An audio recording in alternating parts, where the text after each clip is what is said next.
Hi, it's me again with Corel Draw Tips and Tricks.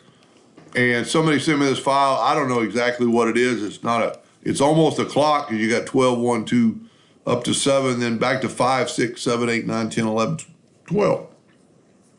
I don't know what it is. It doesn't matter what I know. I'm going to take a 2-point line, start moving, hold down the control button so it'll be perpendicular.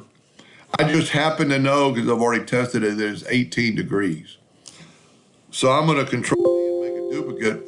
And whenever you hear that sound, something went not right. So I'm going to control D and rotate it 18 degrees. Control D, and go all the way around. Now, because I have this thing grouped, I'll be able to move it later. But we need to make these blocks. So what I'm going to do is, for the video, this thing is it's 8 inches. So I'm going to make it 8-inch circle. With my ratio locked, I'm going to hit P. That put it right on top of that other line. Now I'm going to grab that shape, Control D. Holding down the Shift key, I'm going to bring that circle in. Didn't do a very good job. Control D and make a duplicate, and you see it moved it in that same amount, but we don't need that same amount. We need a new amount, a little bit off. And you could do this several ways. Control D, and see that one needs to go right there. So now what we can do is luckily move our clock or whatever it is out of the way. And we need, it's kind of hard to imagine, instead of erasing all these lines,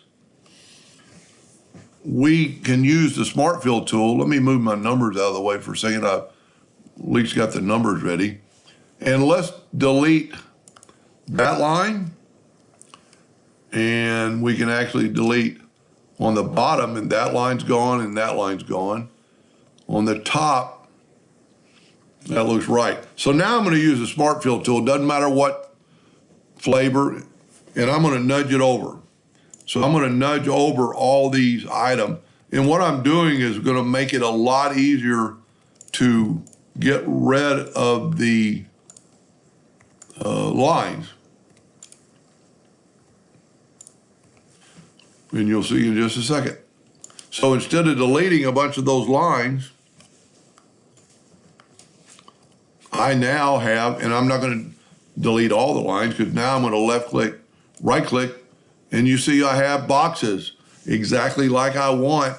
Now there's no center line on this, but we're going to use that for just a second.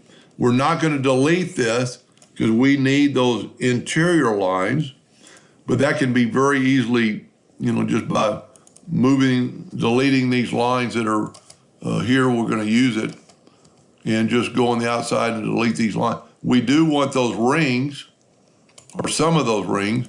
We just don't need these lines anymore because we've made our own boxes. Now, I could have left it alone and deleted the outside numbers. All right, but now that since we're working in the center of the page, this really helps. And I'm going to take the 1. First of all, I'm going to lock this so I can't grab it. Locking enables you to move stuff around. And I'm going to hit P. I'm going to hold down the control button, and I'm going to move up to the top about where I think I need it to be evenly. This is where you could set your nudge factor on like 0.01. Grab your eye and just kind of pick. And you could do it by math, and you can measure and make sure it's perfect. But we're going to call that good. So that indexing line is going to tell us the center. We're going to bring another indexing line with that number 1 selected.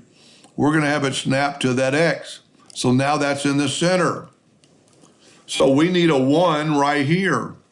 So what we're going to do, we're going to double click on the rotation and move it to the center. And we're going to, remember it was 18, but we need half 18 again. So we need a -27. And there you go. Now we can take the 2, hit P, put it in the center of the page. Probably don't really have to. Start moving down and have it snap to that center. Now we need to double click on the rotation, put it there. We need to do 54 degrees. No, -54. Whoop. So it wasn't 54. It was So let's go negative 27 and negative 18. Let Corel do the math for us. And then just do that again.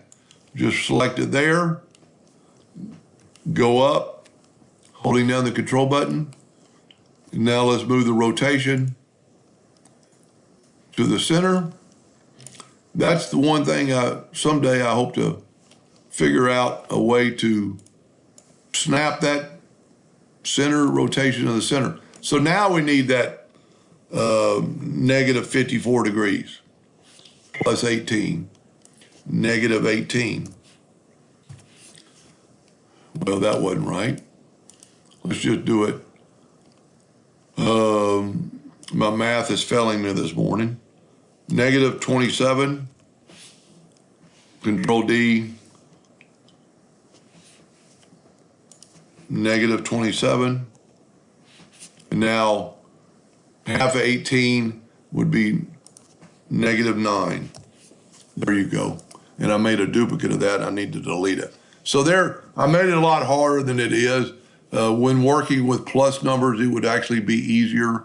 You know, if we can take this, that's the number for 9. It'd be right here. Just have it snap to that. And when you do that, make sure you're on that X to make it snap to it. And you see the intersection. And then now we're working at plus numbers. So, but you still need to put the center rotation on the center.